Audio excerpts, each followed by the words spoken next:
eu sou filho de uma mãe solteira, tenho um pai, mas o pai, como grande parte da população aqui do Rio de Janeiro, os pais só procriam e não mantêm a relação. Então, eu sou filho de uma mãe solteira, com 2 irmãos.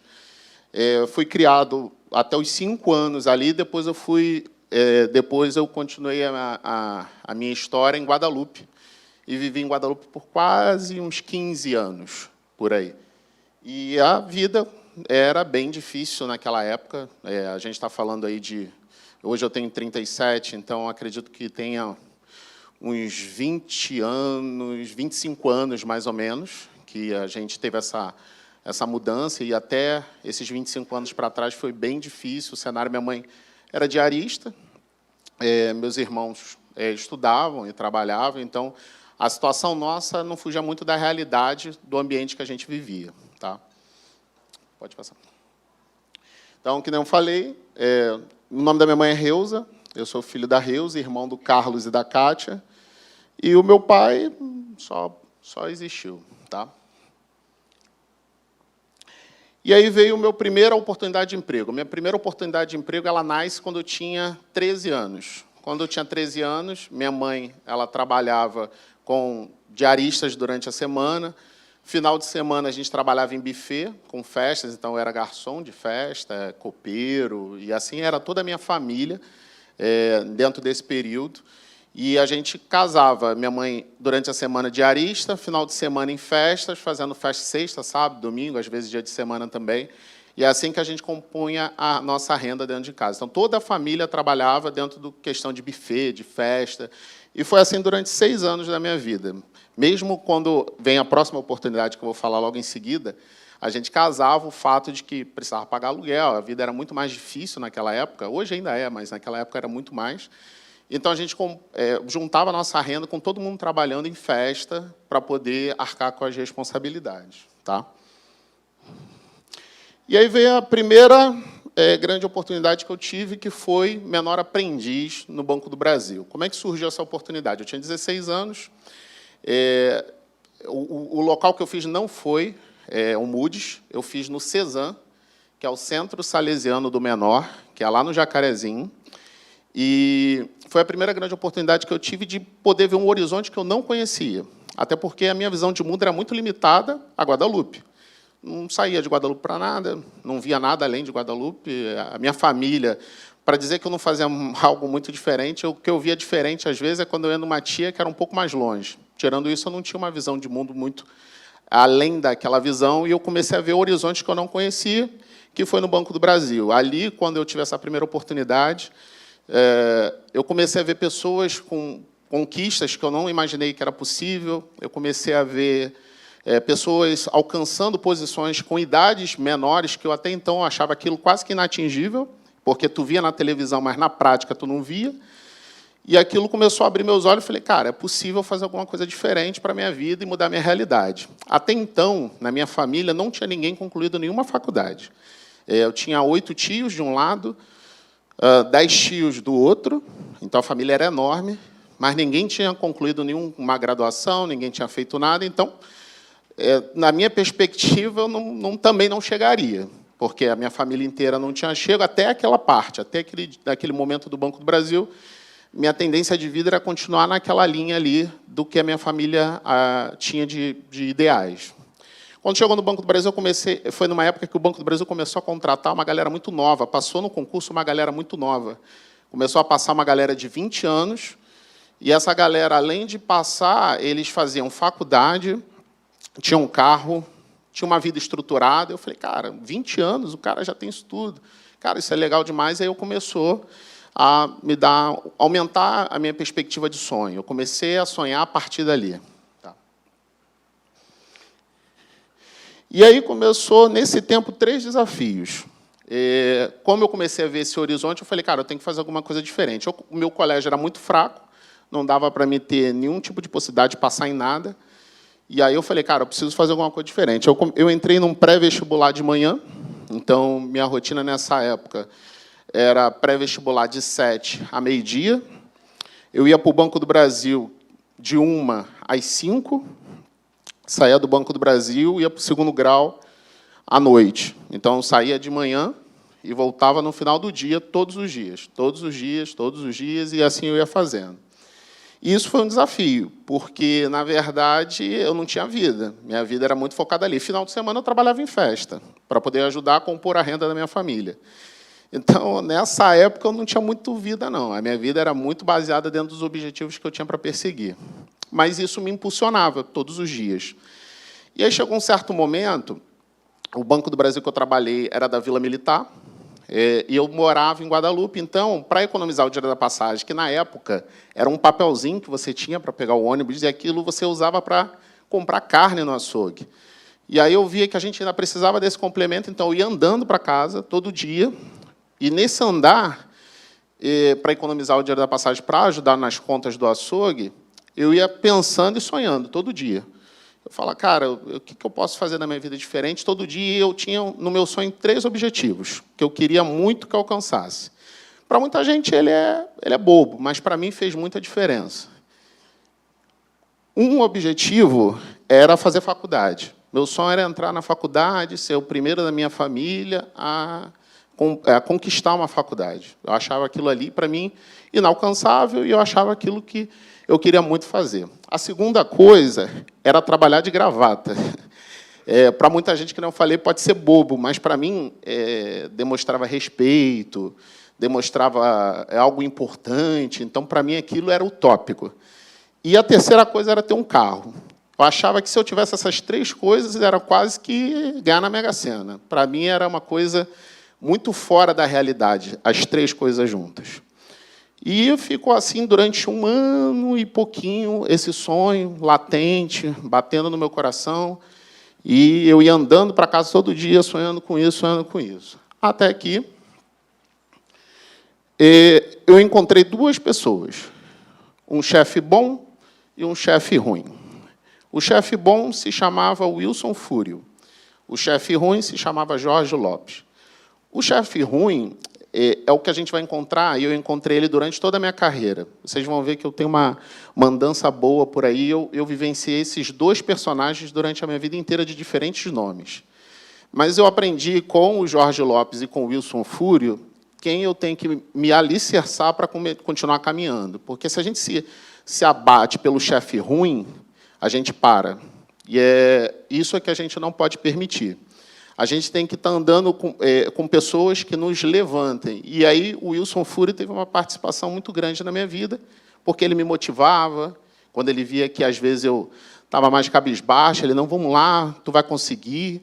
E ele tentou, o contrato do Banco do Brasil eram 2 anos, e ele fez com que eu pudesse ser renovado como escriturário temporário. Então, todas as possibilidades que ele tinha de me manter na instituição, ele fazia, porque ele vê meu comprometimento, ele vê meu empenho, ele via o meu esforço.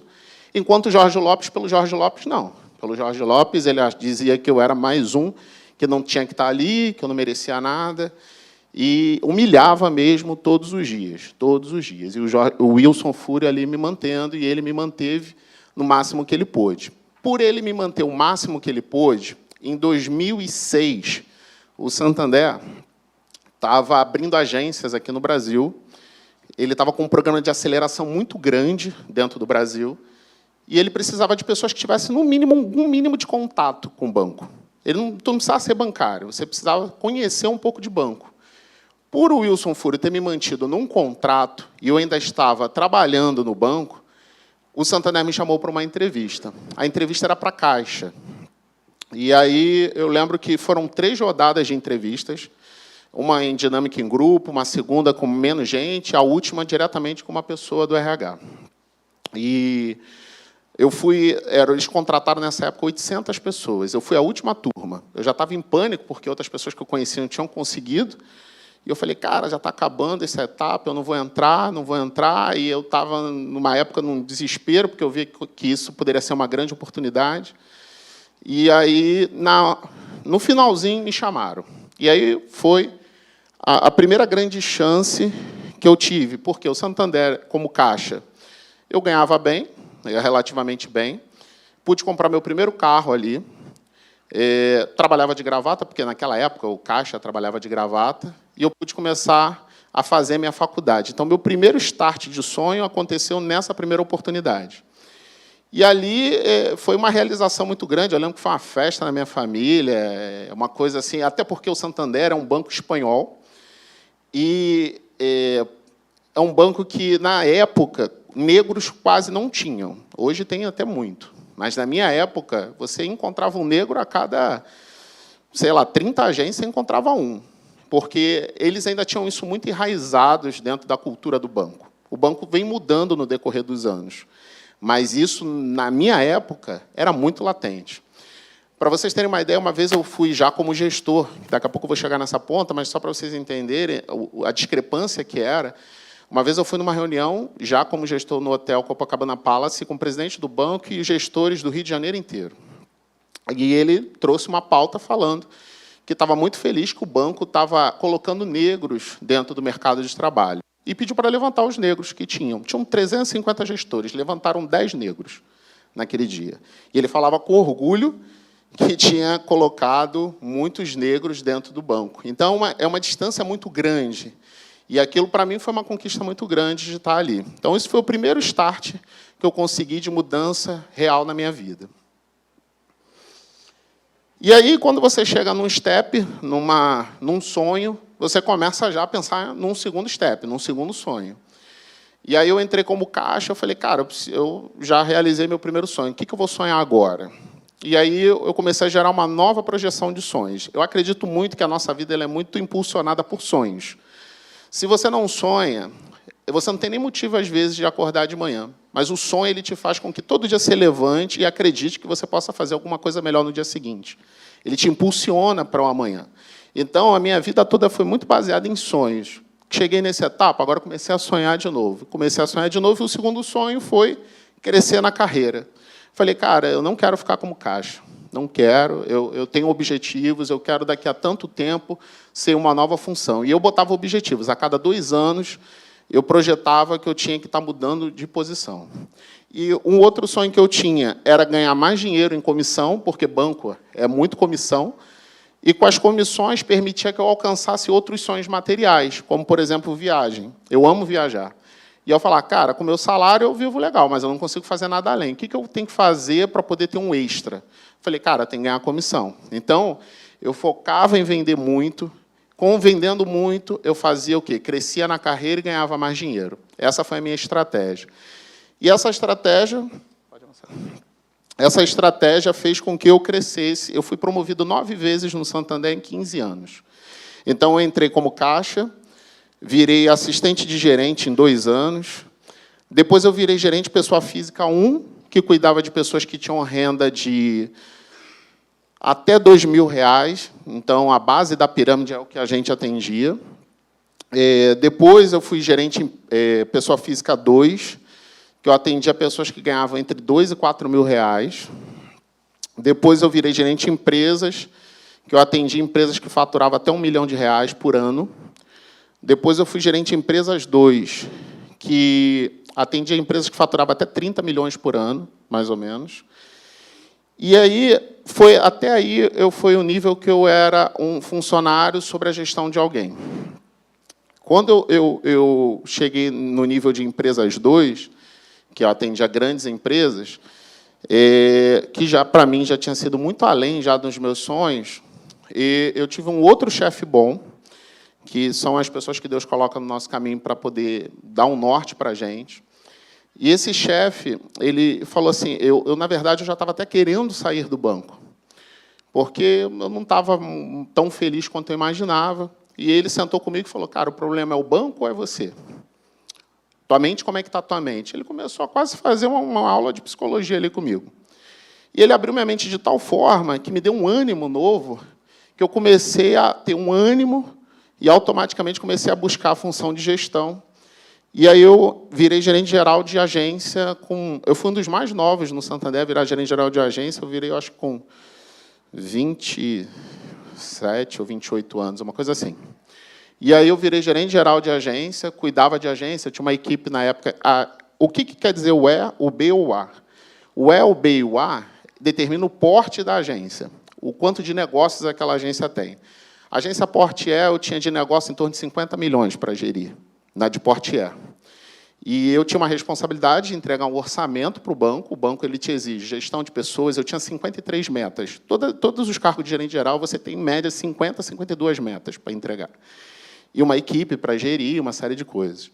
E nessa agência de porte eu geria mais ou menos um negócio de 50 milhões.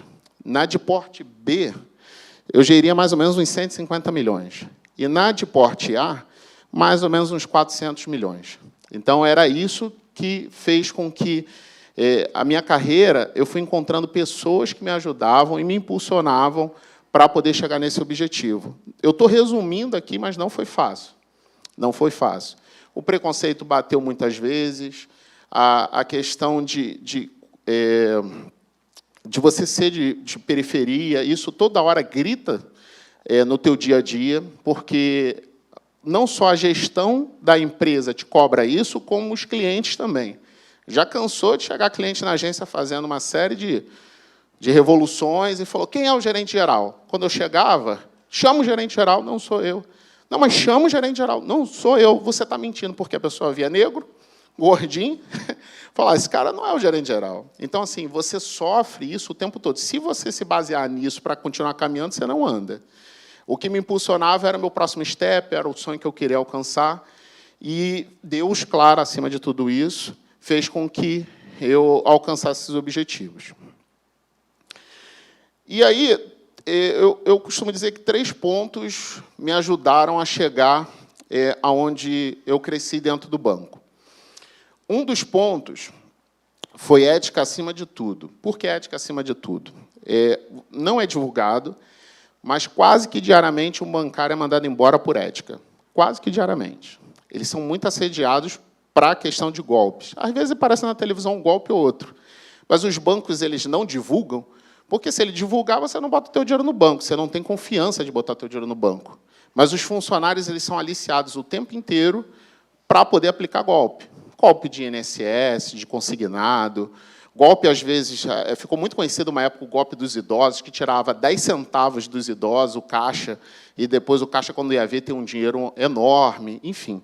As pessoas deixam com que os seus problemas pessoais cheguem para que ela use o banco para resolver os problemas pessoais dela. Isso é muito comum. Eu, particularmente, dentro da minha carreira, eu já mandei algumas pessoas embora, infelizmente, por questões de ética. E essas propostas elas são tentadoras ao nível hard, a ponto que umas das que eu recebi, tudo que eu desse de empréstimo, eu ganharia 20%, o exemplo. Só que você dá empréstimo o dia todo e o tempo todo. Imagina você ganhar 20% de tudo que você dá de empréstimo. A gente está falando de uma cifra astronômica, mas é as propostas que você recebe. Então, se você não tiver muito alicerçado no que você quer e nos seus objetivos, a tendência de você cair numa dessas é muito grande, porque o banco sempre descobre. Sempre descobre. Não, na verdade, não é o banco, é a vida. Não existe crime perfeito. O crime, uma hora, ele vai aparecer. E no banco não é diferente. O banco tem uma equipe de segurança que fica monitorando os funcionários o tempo inteiro. Hoje, no Santander, se vocês entrarem, vocês vão ver que tem uma câmera de frente para a mesa do funcionário. Aquilo ali é para monitorar o funcionário o tempo inteiro. Então, assim, o banco ele não está ali para perder. Se ele vê um gatilho, ele vai atrás. Mas isso não impede, mesmo com a câmera, que continue tendo funcionários com problema de ética. Por quê? Ele deixa os problemas dele chegar na instituição e a instituição não perdoa. Então, esse é um dos pontos que eu acredito que ela tem que ser muito firme na vida, não só por causa do banco, na vida, porque a vida ela te entrega aquilo que você entrega para ela. Se você entrega coisas boas, a vida te entrega coisas boas. Se você entrega coisa ruim, vem coisa ruim. A segunda coisa que eu acredito que foi um dos pontos de crescimento do banco, lá na minha carreira, foi o foco nas entregas. Em todas as áreas que eu trabalhei, eu sempre tive muito foco para entregar os meus objetivos. Seja eles como caixa, que era só atender, seja ele como gerente geral, que eu tinha 53 metas. Então, eu fazia isso sem machucar as pessoas. É um outro ponto também que no banco é muito comum, e empresas de grande velocidade em metas têm. Serem muito agressivas com as pessoas, para que as pessoas entreguem, mas não vê o ser humano, vê a entrega. Então, você fazer isso sem que machuque as pessoas é muito difícil, e era uma das coisas que eu mais prezava, porque eu tive um Jorge Lopes na minha vida e vi como era difícil ser um funcionário do Jorge Lopes. Então, me fez ser um Wilson Fúrio para que eu fosse uma pessoa melhor e não se tornasse aquele que eu tanto não gostei durante muitos anos. Então, a questão de foco nas entregas era um dos principais pontos que eu tinha para poder chegar nos meus objetivos. E o terceiro, não menos importante, era a qualificação. Se eu já era cobrado por ser negro de periferia, sem educação, eu ficaria para trás. Então, eu percebi, cara, ou eu faço, ou vou ser melhor do que eu posso, em nível de educação, de entrega, de ética, para que meus superiores não tenham nada do que falar de mim e não me impedir no meu crescimento, ou eu vou ficar para trás. Porque, se eu tivesse qualquer um desses 3 temas fora, era a justificativa que eles precisavam para me deixar para trás. E eu falei, eu não posso dar nenhum tipo de argumento para eles me tirarem desse projeto, do meu projeto pessoal. Então, eu comecei a investir em educação. E aí, eu me formei em Direito, eu sou advogado de formação, e, nessa época, aí tu fala, mas advogado com banco, o que isso tem a ver? Inicialmente, lá atrás, quando eu comecei a faculdade, que foi quando eu estava no Caixa, o banco, para mim, naquela época, por mais que era um sonho, mas era uma visão de trampolim. Era uma visão de eu ter uma renda boa,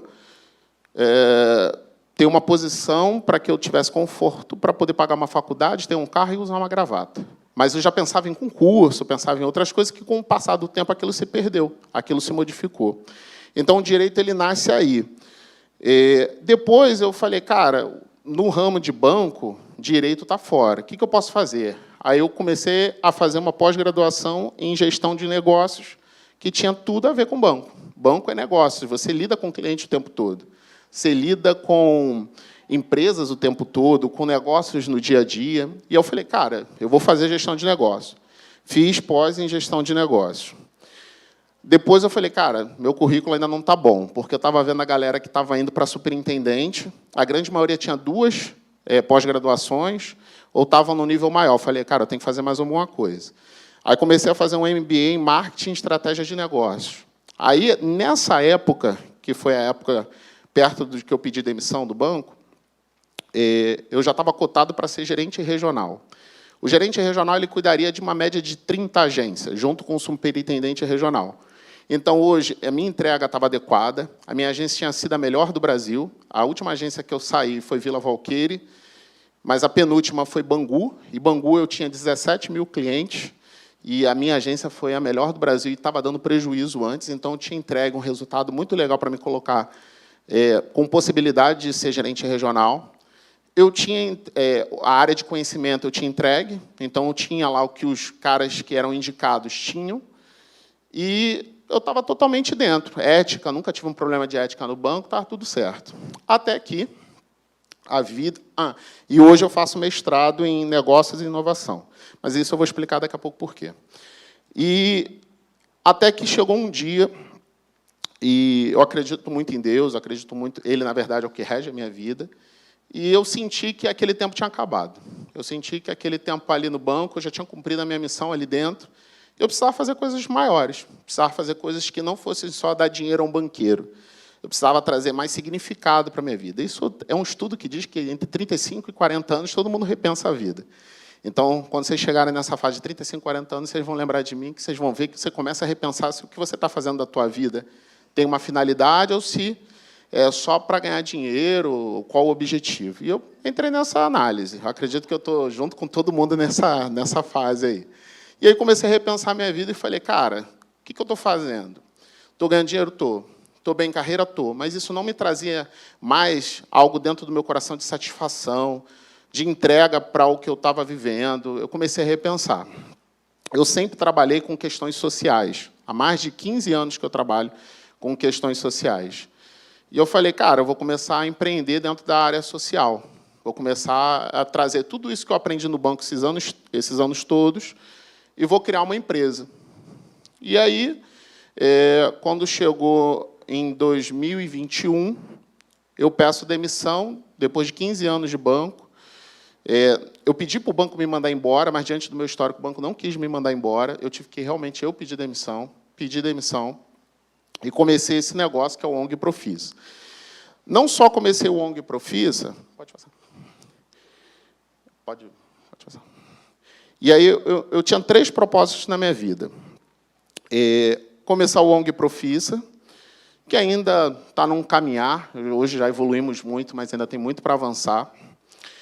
Eu estou construindo o meu legado hoje, e eu dediquei mais tempo ao DFN. O que é o DFN? O DFN é um escritório de ajuda humanitária na Índia. Não sei se todo mundo já conheceu os Dalits. A maioria conheceu os Dalits por causa da novela. Teve a novela Caminho das Índias, que falava muito dos Dalits. Existe um povo no sul da Ásia, na Índia, que ele é discriminado simplesmente porque ele nasceu Dalit. Ah, mas por que ele nasceu Dalit? Existe um sistema de casta, de posições de sociedade, onde que você nasce Brahmani, que é o topo da cadeia, e você tem outras classificações que você possa ter. Quem está abaixo dessa classificação é o Dalit, ele é considerado impuro.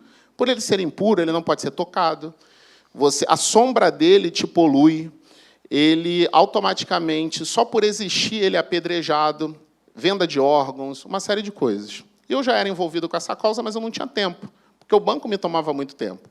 Eu falava, cara, eu preciso me envolver mais nisso. Então, quando eu peço demissão por 3 motivos. Esses 3 motivos. Me envolver mais com o DFN, com essa causa humanitária, me envolver mais com o ONG Profissa. O que o ONG Profissa faz? Eu entrego gestão qualificada para ONGs e associações. Existe um grande problema no Brasil hoje. As ONGs não sabem gestionar as suas ONGs. Por que isso? Porque falta capacidade técnica. A maioria das ONGs elas estão lá, o empreendedor social ele tem uma vontade imensa de fazer, mas ele não sabe tecnicamente como fazer. Isso faz com que ele não ande, faz com que ele fique ali. E quem recebe os grandes dinheiros no Brasil são as grandes e grandes fundações. Fundações de nome, que tem um quadro de funcionário muito grande, acaba tendo um acesso maior aos recursos, e as ONGs menorzinhas nunca têm. Então, às vezes, você vê uma ONG perto da tua casa, que ela está ali, daquele mesmo jeito, e não anda. Ela não anda não é porque ela não quer, é porque ela não consegue andar. Então, meu propósito de vida passou a ajudar essas ONGs menores a crescer, a avançar. E o meu legado hoje é um movimento que ainda está começando, que a ideia é trazer mais a questão da cultura do legado. No Brasil não se fala em legado. A gente não se preocupa com o que a gente está construindo para deixar para amanhã. A gente se preocupa muito com hoje. Ganhar dinheiro, fazer a nossa vida. Mas o que a gente deixa na sociedade? A nossa vida é limitada. A única certeza que a gente tem na vida é que a gente vai um dia embora. E o que a gente faz enquanto a gente está aqui? Então, o meu legado hoje é uma provocação sobre deixar um legado após a gente ir embora. A gente fazer alguma coisa que deixe na Terra algo melhor para uma pessoa que vai vir em nossa seguida, né? Então, hoje a minha vida ela é toda baseada nisso, por isso que eu pedi demissão em 2021. E aí, aqui, o que hoje eu sou envolvido? Hoje eu sou envolvido com a ONG Profissa, meu legado hoje, como é que eu falei. Eu sou administrador também de uma igreja grande no Rio de Janeiro. Eu ajudo na gestão desta igreja. Sou membro da comissão de ASG, que é Social Ambiental de Governança Corporativa do Conselho Regional de Contabilidade. Sou advogado para ONGs, somente para ONGs. Sou mentor social da Gerando Falcões, também. Eu atuo lá como mentor social. Sou diretor desse escritório, que é o DFN, e sou consultor, de vez em quando, para algumas empresas que me pedem consultoria. Então, esse hoje é a minha vida. E aí você fala, Bruno, já vai para 2 anos que você tomou a decisão de saída do banco. Você se arrepende? Eu não me arrependi em 1 minuto.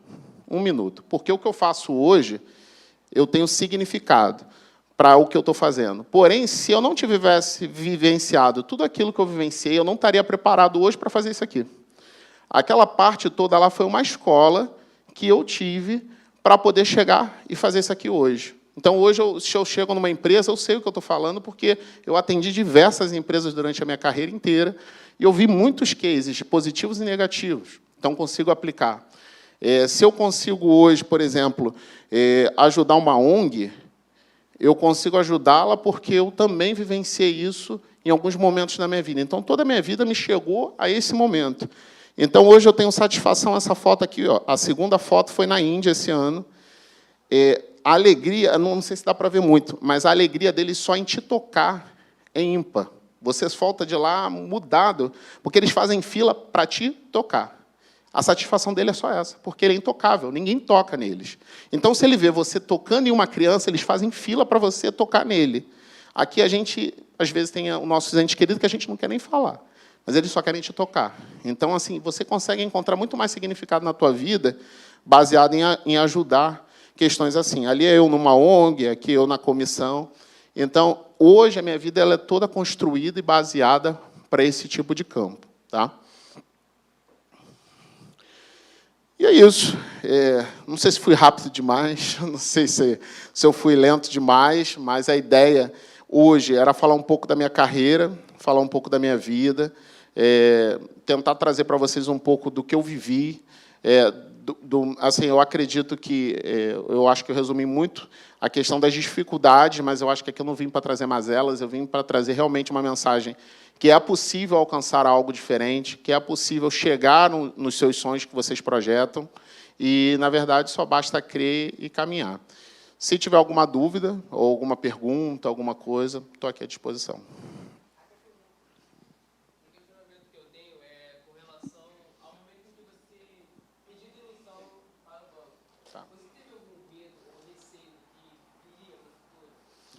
Então, boa pergunta. Isso é o que mais me perguntam em qualquer lugar que eu vou. Porque, quando eu saí, eu abri mão de uma indenização muito grande, porque eu tinha um bom salário.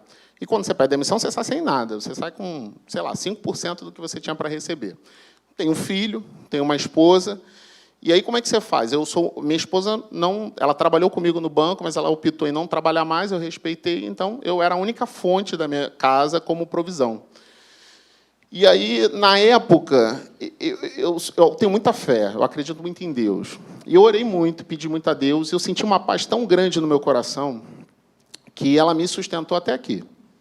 Então, foi muito baseado nessa paz e nesse propósito de eu achar que eu não estava saindo dali para buscar recursos, eu estava saindo dali para buscar coisas melhores para outras pessoas e também recursos para mim. Porque as duas coisas eu vi que daria para casar. E aí, isso me sustentou até então. Então, assim, se eu te falar que me arrependi, não me arrependo. No dia da tomada de decisão, senti uma paz tão grande que eu não sei te explicar, mas essa paz fez com que todo o meu processo de transição de carreira não foi fácil, mas, porém, eu tenho visto coisas que até então não imaginava viver e eu estou vivendo. Então, me permiti me jogar.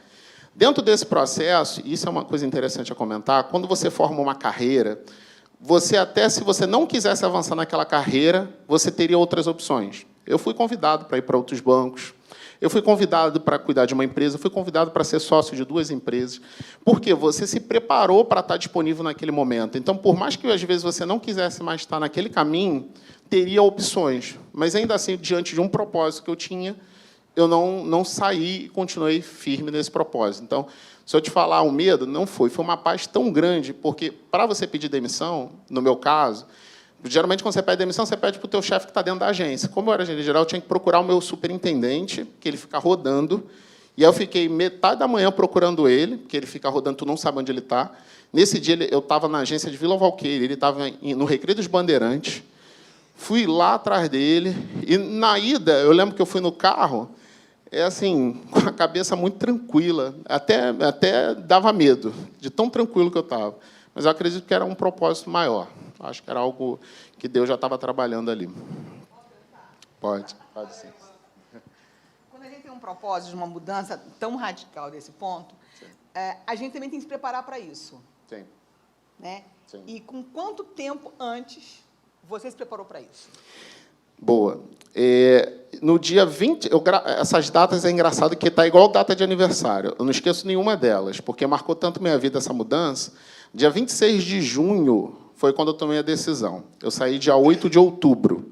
Depois eu não somei, mas casou exatamente 100 dias. Entre um e o outro foi 100 dias. Nesses 100 dias, assim, eu tinha uma reserva financeira que eu construí diante do tempo do banco, mas eu parei e falei, cara, para o que eu quero fazer? O que eu preciso? Aí vem a história do mestrado, que eu tinha pulado. Eu vi que, no terceiro setor, que é as ONGs, associações, esse campo, para você ter um pouco mais de voz, se você não tiver um mestrado ou um doutorado, você não fala. Você é abduzido. A não ser que você seja por uma militância. Se você for por uma militância e você for conhecido por uma militância, legal. Mas, se você for trazer dentro da parte de gestão e intelectualidade, se você não tiver mestrado e doutorado, você não vai. Eu falei, então, vou ter que começar o mestrado. Na minha cabeça, eu não queria nem mais estudar. Mas eu falei, eu quero entrar nesse campo, eu quero ser diferente, eu quero me destacar. E aí eu comecei a mestrar. Por isso, eu estou acabando o mestrado agora, em dezembro. Por isso que eu comecei o mestrado. Então, na verdade, eu comecei a me preparar no dia 26 de junho de 2021. E no dia 8 foi a tomada de decisão. E de lá para cá eu venho tendo essa nova jornada aí que eu estou hoje. Mais alguém?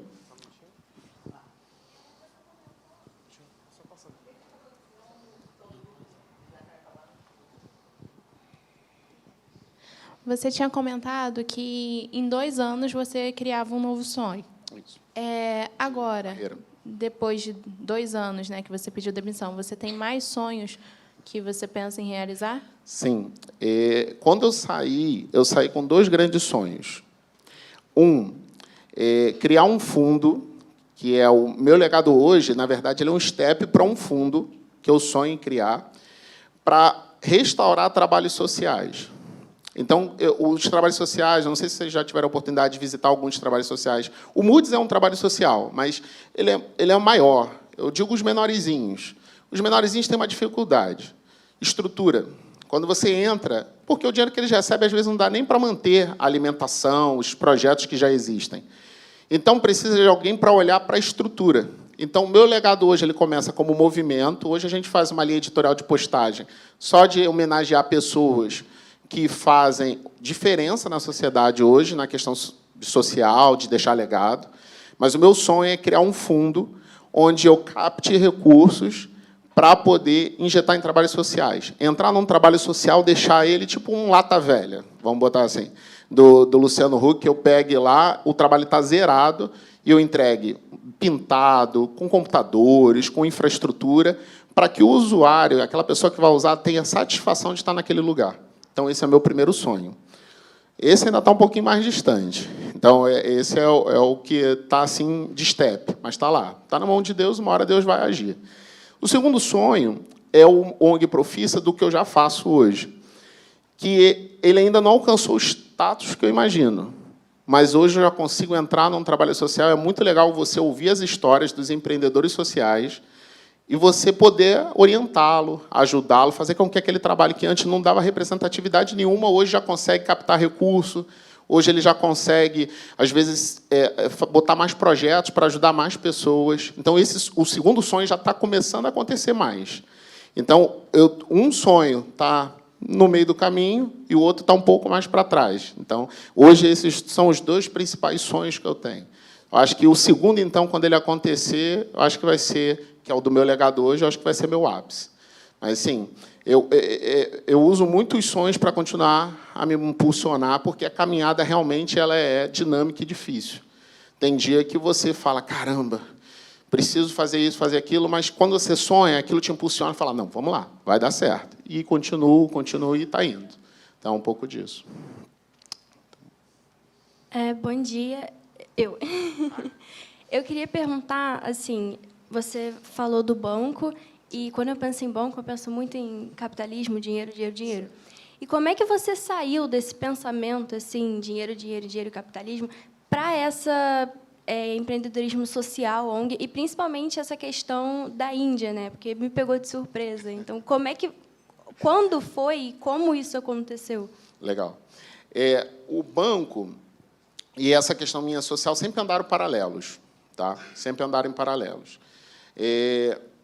Eu nunca tive uma veia, que nem alguns colegas tinham, de que era o dinheiro acima de tudo. A ponto de que eu fiz muita coisa legal para muito cliente, pensando no cliente. Eu não ficava no pensamento do banco, só de ganhar dinheiro. Por exemplo, um hábito ruim que os bancos têm é de você chegar lá, por exemplo, abrir uma conta e você sair cheio de produto. Não sei se alguém já teve essa oportunidade. Isso é uma falta de ética absurda. Mas a indústria criou isso por causa da pressão que a indústria faz para os bancários. Então, hoje, por exemplo, quando você abre o dia na agência, você fala para o teu funcionário, hoje você tem que fazer R$500 de seguro, tem que aplicar R$500 mil em previdência, você tem que abrir 5 contas, você tem que fazer 10 mil de empréstimo, você dá uma série de produtos que ele tem que fazer naquele dia. E aí ele te olha e fala assim, bom, esse vai ser a minha previdência, esse vai ser meu seguro. Ele não te olha como pessoa, ele te olha como um número. Porque ele precisa entregar, porque ele não pode ficar mal com o chefe no final do dia. Eu sempre trabalhei de forma diferente. eu dava os objetivos pela semana e deixava eles à vontade para que eles fizessem de uma forma que não fosse focada na pessoa, mas sim na necessidade. Então, eu sempre tentei fazer de alguma forma diferente. A questão do DFN, eu já estou neles há uns 5 anos, mas só que eu nunca consegui ir à Índia porque o banco me tomava muito tempo. Esse ano foi a primeira vez que eu fui lá na Índia. Se eu te falar que se eu voltei ainda mais transformado do que eu tinha como objetivo, porque eu ouvia falar sobre eles. Ouvir falar é uma coisa. Você vivenciar uma experiência é outra totalmente diferente. A ponto de que você passa nas ruas, você vê uma população que hoje é a maior do planeta, a Índia tem a maior população do planeta, mas que eles têm uma vida muito subhumana, que não é televisionada, porque lá também tem um sistema de opressão que não deixa ninguém saber o que acontece lá dentro. Então, eu já convivia com esses 2 campos e tentava ser o mais ético possível, porque eu acredito que a lei que eu mais acredito na minha vida é a lei do retorno. Eu acredito que tudo que você faz, ela retorna. E o banco não foi diferente. Eu tentava trabalhar de uma forma como fosse o mais ético possível, porque eu acredito que isso me abençoava, e me abençoava. A ponto de que chegava, às vezes, no final do mês, eu tinha ainda 15 metas para bater, em 2 dias batia, por algo sobrenatural. Porque eu acredito que eu tentava fazer de uma forma que não fosse igual os meus colegas faziam. Então, eu acho que eu tentava o tempo todo calibrar a situação para que eu não me perdesse dentro do processo. Entendeu? Eu conseguisse entregar os meus objetivos, mas, ao mesmo tempo, eu não deixasse de ser quem eu era. Quando eu fiz a ruptura daquele processo, que foi quando eu pedi demissão, aí eu pude ser integralmente ou 100% aquilo que eu sempre quis ser, que era estar trabalhando com isso, estar dedicando meu tempo para isso e devolvendo para a sociedade aquilo que eu acho que eu tive de oportunidade, que eu acredito que muita gente, infelizmente, não tem. E eu, graças a Deus, a vida me entregou uma boa oportunidade. Obrigado.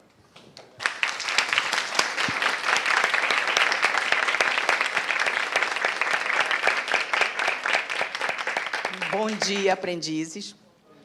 Vocês pouco me veem na Fundação, né? Porque eu sou Célia, eu sou gestora da área de educação da Fundação Moody's e eu sou responsável pelos programas de aprendizagem e pelo programa de estágio da Fundação Moody's.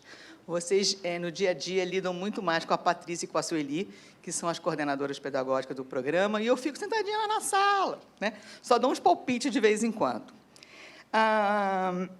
O Bruno começou uma história que eu acho assim... Por que a gente trouxe o Bruno? Porque é muito importante vocês verem o que é possível acontecer na vida da gente. Eu sou filha, né, de um casal que nem teve ensino médio. E entre 16 tios, imagina a quantidade de primos que eu tenho, né? Uns já morreram, mas tenho. Eu fui a única, a primeira, hoje não, eu fui a primeira que fez um curso superior. E eu dizia para mim assim, o que eu quero para mim? E eu não queria aquela vida, de muito sacrifício que eu vi o meu pai fazer. Então, quando o Bruno fala de sonho, a gente mostra para vocês que os sonhos são possíveis. Né? Hoje eu estou com 63 anos de idade, fiz uma trajetória não só na Fundação, mas em outras instituições, sempre com a veia social, porque eu sou formada em serviço social, pedagogia, MBA, pós, só não tenho mestrado, né? Mas fiz uma carreira. Então, o que vocês querem para vocês? Isso que é importante. O programa de aprendizagem, ele possibilita essa inserção no mercado de trabalho, aonde vocês vão ver o que eu gosto e o que eu não gosto. Porque a área de trabalho da gente, ela mostra também o que eu não quero para mim. Né? A gente tem que saber também, isso eu não quero para mim. Não, mas isso aí eu quero. E se eu quero, eu sigo em frente. Então, vai muito mais do foco de vocês. Tá? É isso, a mensagem que a gente quer passar para vocês. A Fundação está sempre aberta para vocês, nós trabalhamos de portas abertas, vocês podem entrar na coordenação quando vocês quiserem, para reclamar, fazer queixa, mas também elogiar o trabalho da gente também, tá bom? Muito obrigado pela participação de vocês hoje aqui. Vai estar aberto a visitação para vocês só não podem tirar a pulseirinha, tá? A pulseirinha só pode ser retirada lá na saída, porque há um diferencial de pulseiras internas aqui, né, no processo. E eu queria... Juan, me dá, por favor, essa plantinha. É porque estava pesado. Em nome de vocês, em nome da Fundação Moody's, agradecer muito ao Bruno, né? Ele tem vindo lá de Campo Grande para falar para vocês a experiência dele, tá bom? Muito obrigada. Fiquem à vontade na visitação e até o próximo. Vamos ter outras atividades esse ano ainda, até dezembro, tá bom? Um abraço grande para vocês. Obrigada.